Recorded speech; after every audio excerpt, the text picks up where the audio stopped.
Merhaba arkadaşlar, ben Ayberk. Bugün sizlere Minecraft'ta banyo yapımını göstereceğim. Hadi başlayalım. 5 tane elmas biliyoruz, üstüne koyuyoruz. Buraya da.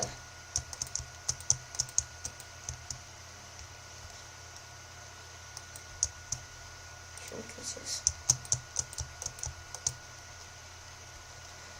Şuraya bir adet basınç plakası. Suyun taşmaması için. Buraya bir adet piston.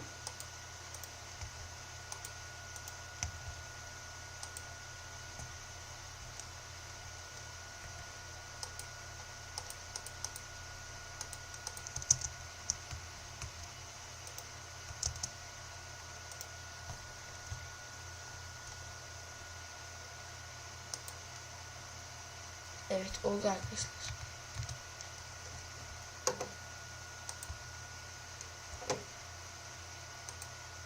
Evet, şöyle. İyi günler.